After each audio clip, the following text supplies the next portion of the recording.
If your trauma is strong enough, it will keep you from wanting the things that your soul truly desires.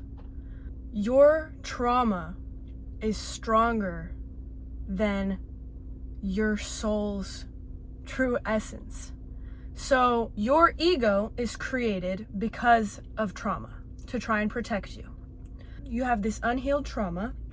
I've talked about this in previous videos, but in case this is the first time you're watching me, when you have all this unhealed trauma, you cannot access your soul's true desires, and that cannot flow through you as the identity that you're in currently. For example, I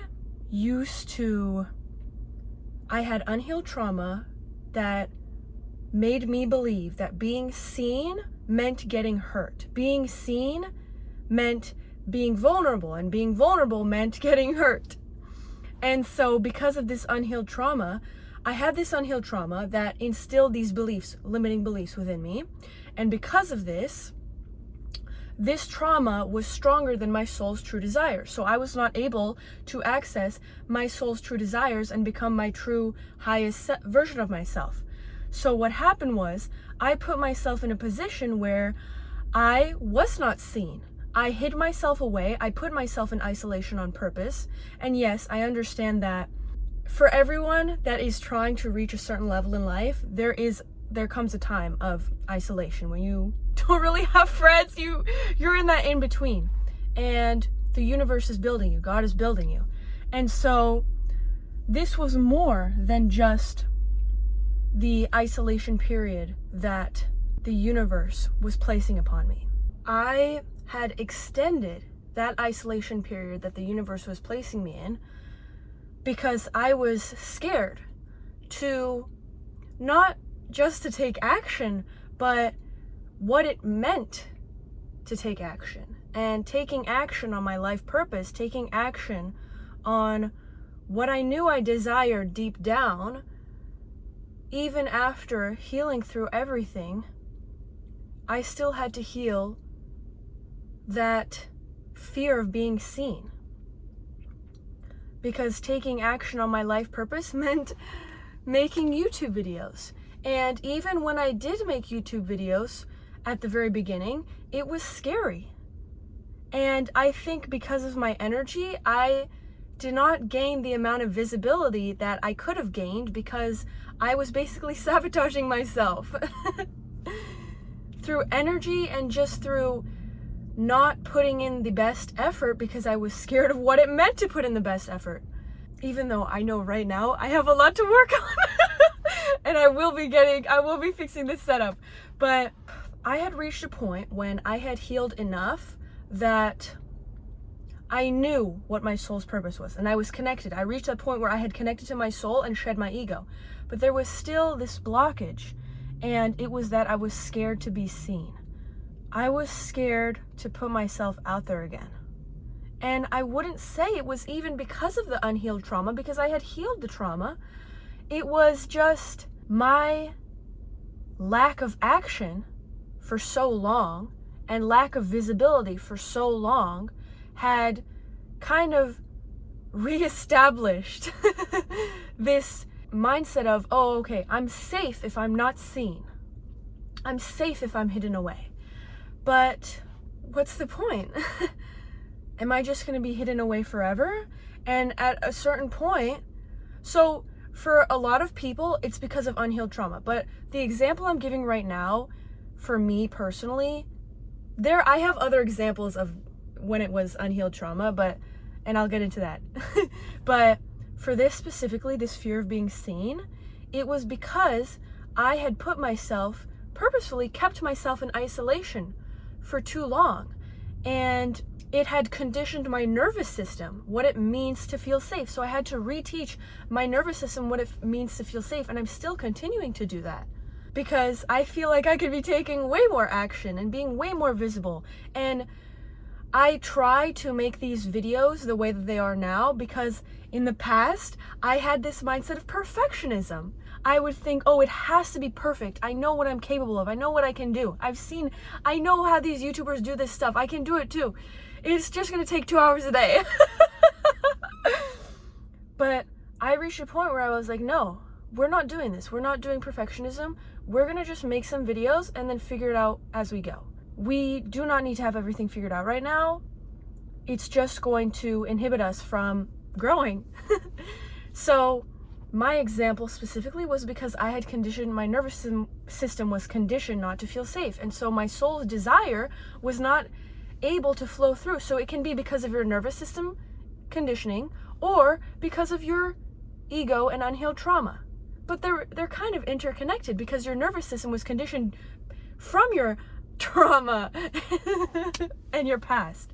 So you have to heal the trauma, the emotional aspect of it, and then the physiological aspect of it, reteach your nervous system what it means to feel safe by doing things that are the exact opposite of what you're currently doing. That is reestablishing that mindset of, and that conditioning of, oh, for example, if I'm not seen, I am safe. And I'll give you an example from unhealed trauma too, not just nervous system.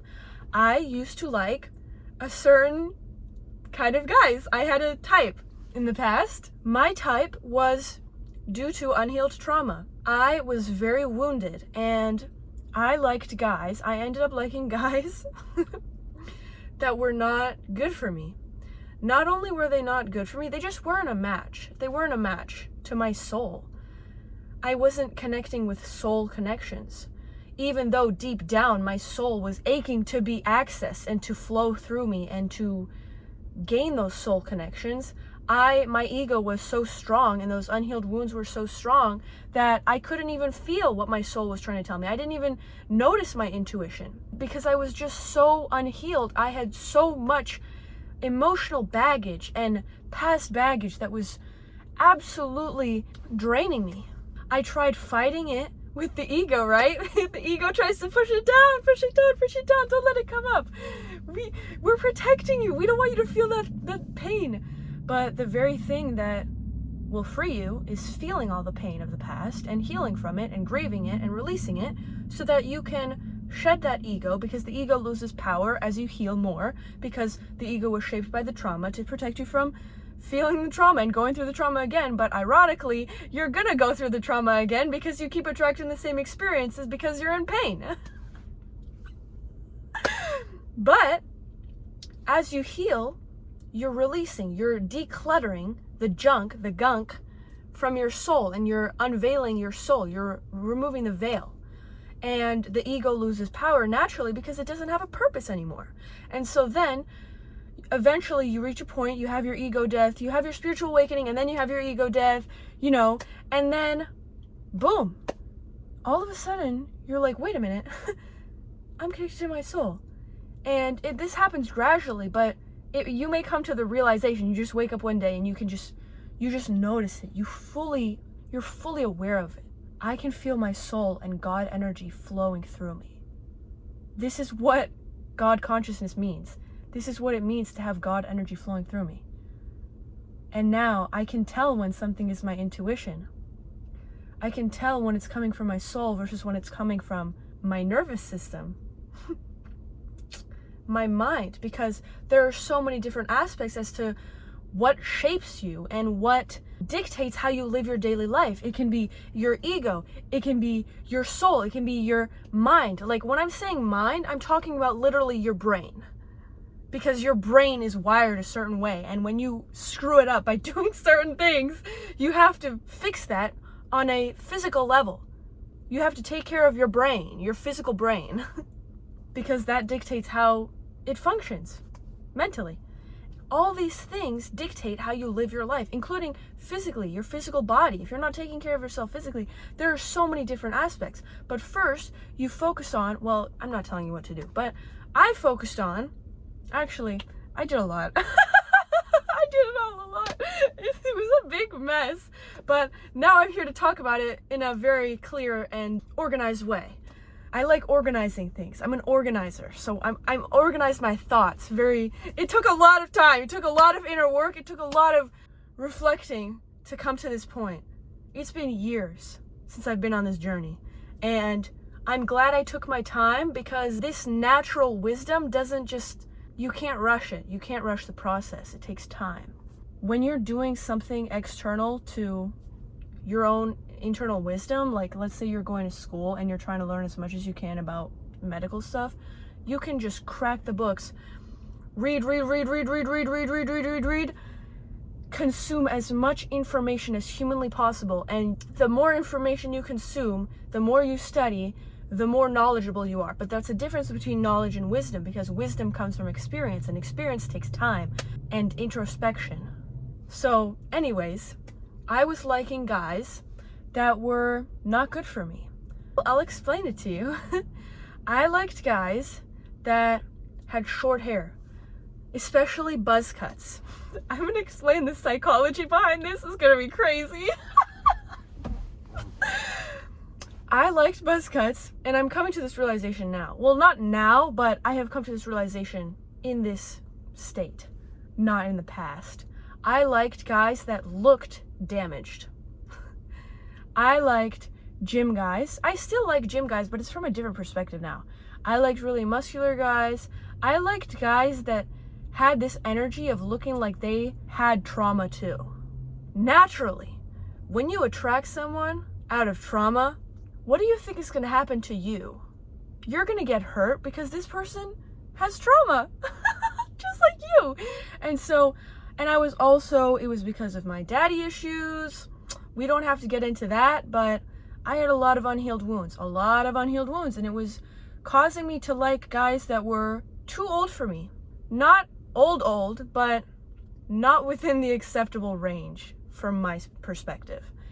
And I know this is pretty common amongst girls that have daddy issues, but when you heal those wounds, you don't need your dad to treat you perfectly and to treat you right to heal those wounds and to start attracting better men. You just need to heal on your own and figure it out and basically father yourself. And if you have mommy issues, you can mother yourself too. I went through the process of both, healing both wounds, deep-rooted wounds. So I attracted these guys, and I was attracted to these guys out of trauma. It was a trauma bond. And so it was not able to last, obviously, but I was not attracted to them from my soul. My soul was not attracted to them. And if my ego is attracted to them, I basically don't even like them because my ego is just an illusion. So it's not even real. But the point is, I finally reached my soul. I finally uncovered my soul and connected to my soul. And now I look at the same guys that I used to be attracted to, and I'm like, whatever. Whatever. He's cute, but whatever. Whatever. Actually, most of them, I don't even think they're cute anymore. What was I thinking? What was I on? Because this was because I actually was at the gym just now, and I just saw a guy that looked like another guy that I used to like in the past. And I'm like, wow. Something was really wrong with my head. Not because the guy is not attractive, but because for me to be attracted to him, what it meant to be attracted to him, serious wounds. And I reached my soul, and now I'm attracted to guys. I'm not even really attracted to anyone. When you get to this level of spirituality, you become asexual, as they say. You only become attracted to people that you are connected to in your soul. And I will say this, because I can feel it. It's like my soul lights up. I met my twin flame. Not everyone has a twin flame, but I met my twin flame. And I met my soulmate. You wouldn't believe it. And I think you have karmic connections too, which are basically soul contracts that you decided upon before coming to Earth that were meant to teach you lessons to prepare you for soul connections and to prepare you for your life purpose. But I had one karmic connection and one friendship karmic connection, and they both taught me a lot. And I was the karmic in other people's lives, but I bet the two people that romantically, specifically, I haven't met friendship soul connections yet, which I'm very excited to meet, but I met the romantic ones, and the reason that I know that I met them, one of them was obvious. I'm not gonna get into it because it was like a whole journey, but the soulmate, This was after I met my twin flame, like a few years after I met my twin flame. It took a lot for me to realize that that was my twin flame. Like, I was so in denial, but I was like, oh, this is my twin flame. No, it's not my twin flame. Oh, this is my twin flame. No, it's not my twin flame. But I'm going to get back to I digress. I'm going to get back to the point, but let me finish this up really quick. I knew that I met my soulmate because I had already met my twin flame and I knew what it felt like. And then at that point, when I had met my twin flame, after the years of progression, after years, and we weren't really in each other's lives, but I could still feel the connection in my soul. The more I accessed my soul, which was very crazy and kind of creepy, but I knew that I met my soulmate because I felt, I'm not going to say a spark, that's kind of cliche, but I felt literally something light up in my soul.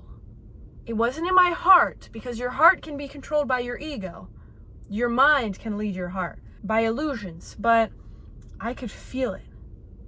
And it's the fact that I wasn't really interested, but when I was around him, I felt it. And I know he felt it too. I know he felt it too, but he wasn't aware of it. Like, he wasn't on that spiritual level of being aware. The point is, I have met these soul connections and they have taught me what it means. I was basically, in the past, none of my connections were real. They were all fake. And that's not to say that they didn't teach me something. That's not to say they weren't valuable, but they were not formed from a place of authenticity. They were formed from a place of ego, formed from a place of identity, a piece of identity, common things between us, common hobbies, common interests, which, yes, you can have friends, but I prefer to call them acquaintances. I know that sounds rude a little bit. I don't know. Is that rude? But I don't know. I wouldn't call them friends. I don't know about acquaintances, but I wouldn't call them friends. I wish there were a different term for it, because I think your true friends, your soul friends, will be forever.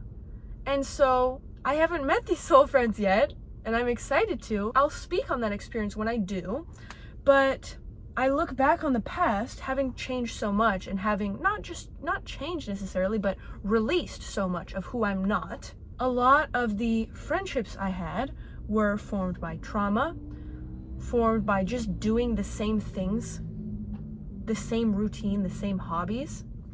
We didn't really have much in common mentally, our values, and I think it's nice to be close to people like that still. You don't have to just have soul connections in your life, but remember to not let those connections hinder you from finding your true soul connections by accessing your soul. Learn what you need to learn from these connections, because they come into your life to show you something, to mirror something, because there's a reason you attracted them into your life. Obviously, if you just have something in common, then whatever, but for a lot of my friendships, they were trauma bonds. We had similar trauma. And so naturally, as I healed, I didn't have those friends anymore, because I outgrew them. I outgrew literally everyone gradually over time, over the past few years. My point, now that I've talked about something that is kind of unrelated, is that your trauma can be stronger than your soul's desires. And that can be scary, because you don't know what you truly want, because your trauma is not letting you from unveiling the truth. The only way you're gonna know what you want, who you want, why you want it, how much you want of it, everything, is to heal this trauma slowly. If you don't know what you're doing with your life, if you don't know where you're going, if you don't like your friends, if you don't like who you're attracting into your life, if you don't like the circumstances you're being put in, if you don't like all these things that you feel like somehow are related and at your fault and your responsibility, or at least you acknowledge it now that I'm telling you that it is your responsibility, the first step you take is to heal trauma. Heal your trauma. Really introspect. Question. Why did I attract this person into my life? Why am I friends with this person? Oh, we go to the gym together. No. Beyond going to the gym together. Because you can go to the gym with literally anyone else. Go find someone at the gym. There's clearly something establishing your friendship beyond just your hobby. There's something connecting you. You need to introspect on what it is that is attracting you to these situations, to these people, to these jobs even, to these circumstances. And that is how you start. You don't just go jumping, oh my gosh, what am I gonna do with my life? You're gonna put yourself in an entire existential crisis, which is what I did a couple times. It was crazy. Oh my gosh. But you take this huge step like, oh my gosh, what is my life purpose? What am I doing with my life? Who are the real people in my life? I need to drop everyone. This is horrible. Whoa, whoa, whoa, whoa, whoa. Hold on now. You don't need to create this entire existential crisis of worry and anxiety and oh my gosh. Let's take it step by step. You have to break down. You have to analyze yourself. You have to analyze your life. Every single piece of your life. What makes up your life? What makes up you? Okay, why am I attracting this person into my life? And this takes time. This is not something that you just... And when I say time, I am emphasizing that over time, naturally, you will come to certain realizations if you keep pondering on it and asking yourself and demanding yourself of answers, right? So that takes time. You're not just going to wake up one day and be like, okay, why am I friends with this person? And then force yourself to come up with the answer. No. It'll come up. Don't worry. It'll come up. And then you'll have to face it. And then you'll have to heal the trauma that is connected to it, because there will be some pain that comes up with that. I mean, it's pretty simple. Is it easy? I wouldn't say it was easy for me, but I was young going through this. I started this journey when I was like 15. And I didn't have my future self, aka me now, to be telling me through YouTube videos exactly and breaking things down for me. I learned this stuff through experience, the hard way, the difficult way, and now I'm sharing it to you and for the people that were in my position, that are in my past position. That was better phrasing. But I feel like I explained this pretty well. But if you have any questions, obviously let me know. I know that I don't like all the comments or respond to all the comments. I'm going to be working on that. I do see them and I do acknowledge them in my head. So just know you are seen. I see you and I'll get right back to you, okay? And thank you all for the comments. It's very nice. You are all very kind. Thank you so much. I see you. I appreciate you. Notice, if you want to know what your life purpose is, if you want to know the big stuff, the big questions in life, what is the meaning of my life? What is the meaning of this? What do I do with my life? Like, truly, what do you do with your life? Not just something you pick to go to college for. No. I mean, what is your soul literally burning for? Because whatever your soul is burning for, that doesn't go away. That's going to stay within you for the rest of your life. And as long as you keep yourself from accessing it, you are going to feel this sense of, there's something left in me. When you're on your deathbed, there's something I didn't access. There's potential that I didn't fulfill, that I didn't act on, and you don't even know the why. You just have this feeling of like, I'm missing something. And some people convince themselves that they're okay with it. But deep down, you're not okay with it. You know dang well you're not okay with it. You just convince yourself you're okay with it to stay comfortable. But if you're watching this video and you're alive, it's not too late. You can notice, okay, if you want to get all the big stuff in life, all the big questions answered, you got to heal the small stuff. You got to take a small step by healing the stuff first. And I'm not saying heal the small stuff. Sorry, that was wrong. It's big stuff. This is childhood trauma that has been dictating your life from the moment you experienced it. From the moment you were placed in this survival mode. From the moment you established these attachments to keep you alive, basically. All these things, they can be worked through. You can do the inner work. You can journal. You don't have to journal in the first stage. Don't force yourself to do all this crazy stuff and meditate and journal and do all this crazy stuff. Journal when you feel like you need to journal. Because there were moments in the past when I was like, oh my goodness, I am about to explode if I do not talk. And I didn't have anyone to talk to. And I didn't have a way of articulating things. And the best way to articulate things is to write. So I just started writing words. I was like, oh my gosh. And I'm sorry. I'm sorry for the filler words. Like. I'm working on it. I'm working on it. Oh my gosh. I wrote, oh my gosh, this is what happened today. I'm so pissed. I can't believe it. La la la la. And then it gets to the big stuff, and all of a sudden there are tears on the page, and I'm sobbing and I'm bawling my eyes out, and then all of a sudden I'm writing in all caps, writing on my journal in all caps, this cursing, like, I can't believe this, and I hate these people. And then and then after that anger, it was like, boom, we hit the jackpot. This was the thing, the root of why I got triggered today. This is the root of why I got mad at this one person that had nothing to do with anything. It was because of the root, this was the unhealed trauma. I just got the gold. I dug it from the ground. And you do that over and over again. And you don't have to journal, because at first, if you've been penting up your emotions, the first step is you're just going to let yourself cry. You're going to let yourself get in your car, go somewhere where there is no one. In your room when no one's home, whatever the case may be, and allow yourself to let things come up. Especially, obviously, it's a little difficult to do so just naturally, just sit in your room and demand yourself to let emotions out. When you get triggered, I want you to put yourself in that position where you are alone, okay? As soon as you get triggered and you feel this emotional rise, you need to be alone, and then just let yourself think about it. Let yourself think about it. Let yourself ponder on it. If you want to journal, you can journal. You don't have to journal. And eventually, if you no music, no distractions, no nothing, just sit with it. When you sit with it and let yourself open your heart, open the gateway so that there's no blockages, chakra blockages, just let it open. Just be vulnerable. Be vulnerable. Allow yourself to be vulnerable. Open up the gateways and allow the emotions to rise up. And then cry, sob, bawl your eyes out, scream.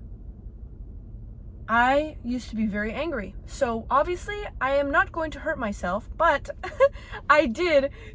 I hit my thighs like this out of anger. Obviously this does not hurt me. This does not bruise me or anything. This is not self-harm. But I would get so angry. And if I wouldn't do that, I would go like this, shake force out of my body, ah!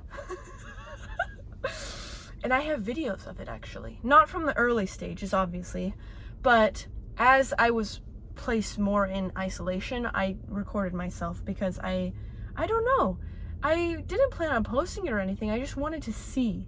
I just wanted to witness, to be able to look back on it for myself.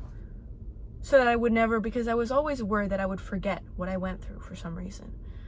And I don't forget, I'm just detached from it. I don't know why I was so scared of detaching from it. It was the ego trying to get me no, you're not going to be safe if you don't have these protection mechanisms anymore. And you need the unhealed, you need to stay attached to the unhealed trauma because that's what's keeping you in these protection mechanisms. But you need to allow yourself to release the emotions. Really, I'm thinking of a word. You're juicing the orange. What's the word? Oh my gosh, I really need to start reading again. But it's you need to take all of it out. Let all of it out. Cry more than you are capable of crying. Cry more than you feel like you want to cry. Let all the emotions out. Let more than what you're feeling out. Until you cannot cry anymore. There's no more tears left. You're just whatever. I did what I needed to do. There were points when I would do that. I would cry, and I still it just didn't feel like enough. So I really, really pushed myself to cry more than I cried. So much so, for long enough, that eventually I was like, okay, I'm done. I let all that I need to let out. And this was a difficult process for me because I was in school at the time. I had a lot on my plate. There were times when I had a job, I was going to the gym, I had school sports, it was just a lot. I still, I was going through a lot emotionally, and I think that a good portion of it was actually stress that was causing me to, triggering me into crying, but it benefited me anyways, because I ended up being able to release these emotions that would have been pent up anyways. And so allow yourself to feel these emotions, and you don't have to, that's the first step. You don't have to figure out what's going on. Just release. Just allow yourself to feel them, okay? And release them. Then the next step, you can do journaling. You can, well, for me, the next step was not journaling. It was figuring out why I was crying. Oh, okay, it was because of this. I was able to finally map out, okay, why am I crying about? What did I just cry about? What am I upset about? And then I would cry and I would talk myself through it, like as if I was sobbing, ranting to someone in front of me. I did that, but alone. I would talk to myself, I'd be like, I can't believe this in my life. And so that's what I did. I talked myself through it, and then eventually I was able, because when you pent up your emotions for so long, you're not even able to understand what you're feeling. Then you're not even able to understand. Then once you understand what you're feeling, okay, this is sadness, okay, this is this, then you're not able to understand why. So then you understand, okay, after a certain point, okay, this is why I'm feeling this. And then you're able to fully just access those feelings through articulating it. Then you reach that point when, okay, now I start journaling, because at that point in my life, and in my journey, I was not able to just sit in the car and these emotions to come up, because I didn't, like, whatever. I'm used to letting the emotions out, but I don't even know why I feel that way. I didn't even understand. So I wrote it down. I wrote, and then obviously I started off saying some BS about whatever happened today, and then it gradually ended up, I accessed that deep wound, and then I was able to heal it by grieving and continuing to journal and being like, sorry, my nose is so itchy. But yeah, you take baby steps, and then eventually you will reach that point where you have accessed your soul, you have shed your ego, you know your life purpose, you know who you are, you know what you want, you know who you want to allow into your life, you know who you're just naturally attracting into your life, you know why you're naturally attracting them into your life, because now you understand your soul's true desires, and there you go. So to know who you truly are, to know what you truly want, to know your true life purpose, rather than something you just picked up because you were forced to early on in life, you gain that clarity, that awareness, and that ability to discern, this is it, this is the life, this is what I'm aiming for. And you can build on top of that. Okay, what is the highest potential of that? The highest potential of my life purpose. How can I expand this? How can I allow my soul to flow through me so fully and so deeply that it is expanding into every aspect of my life? Yeah, so just notice where your trauma is keeping you in a life that you don't truly want, with people that you don't truly want, and basically in an illusion. It's an illusion. It's not real. It's not aligned with you. So yeah, I hope you enjoyed this video. I hope this gave you clarity. I hope you gained awareness, and I hope this inspired you to take action on taking baby steps and understanding and introspecting on why you are attracting certain people into your life, why you're attracting certain situations, why you get triggered. Allow yourself to release the emotions, allow yourself to feel everything, grieve, release the trauma, heal the trauma, access your soul by shedding the ego, and achieve everything you want in life. Yeah, okay, have a nice day. Hit the like button, hit the subscribe button, leave a comment if you feel called to do so, or if you have any questions too. Thank you.